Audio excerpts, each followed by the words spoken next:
Hi everyone, welcome back to my YouTube channel, Samparay Hoy. Ngayon nandito ako sa aking Calandracas Garden. Calandracas Garden, gagi. Kung gusto niyo magtanim ng sitaw guys, tapos wala kayong seedling, at hindi na kayo dapat pang magbili sa agri-supply. Ito lang gawin niyo guys. So, yan. Bumili ako sa market ng sitaw. Pinili ko yung may ano na siya, may yellow yellow na ang color niya. Yung yellowish na kasi ano yun, matanda na yun, tumutubo na yung buto, kaya ganun. Isang puno lang to guys. Bumili ako ng 1 kilong sitaw at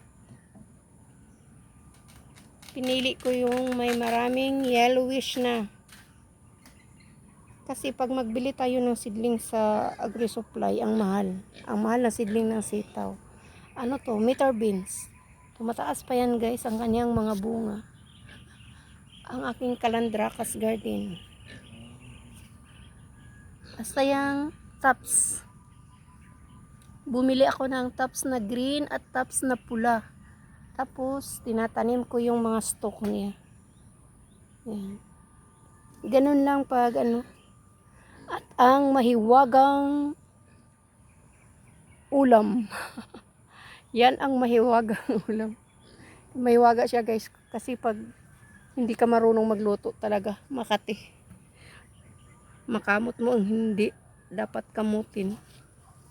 Kasi makati siya. Ito din guys, binigay to ng aking kapitbahay para gulayin. Pero gusto ko nang magkaroon ng mahiwagang ulam, hindi ko ginulay. Tinanim ko guys yan, 3 puno. Tinatanim ko siya para magkaroon ako ng mas madami at hindi na hindi na manghingi pa. Hindi ko naman hiningi, kusa lang niyang binigay. Pero mas mainam pag may atin. May ano na siya guys, oh. Yan, tapos ano na yan. Tumubo na yan at dumami na sila. Yan lang ang sekreto guys, pag gusto niyo na magtanim tapos wala kayong seedling, ganun lang gawin niyo. Yan para gulay, pero hindi ko ginulay, tinatanim ko. Ngayon marami na. Ilang buwan na lang, may ano na, mga malaki na yan ang kaniyang mga ugat. Yan ang aking mahiwagang ulam. Tataba nila guys. Linalagyan ko din sila ng hinugas ng isda. Yan ang aking okra. Di ba? Ito ang bunga nung okra namin na previous ko na vlog.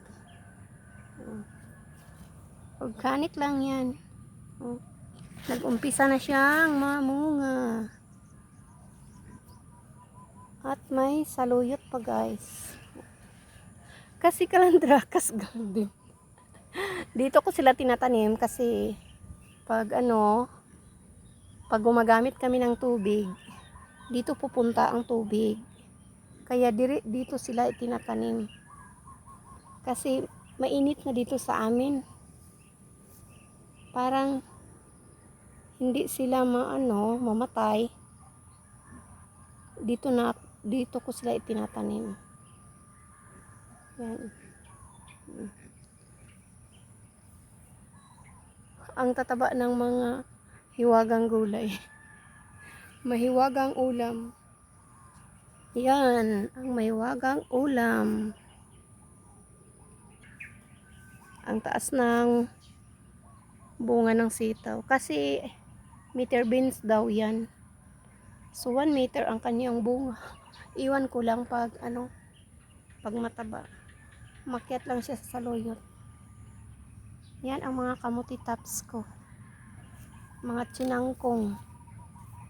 Binibili ko yan tapos tinatanim ko lang yung mga stock. Para hindi na tayo pa ulit-ulit magbili. Pwede yan itanim nyo sa kaang pang backyard gardening lang. Pang ano lang. Yan lang guys. Share ko lang sa inyo ang aking Calandracas garden. Thank you for watching.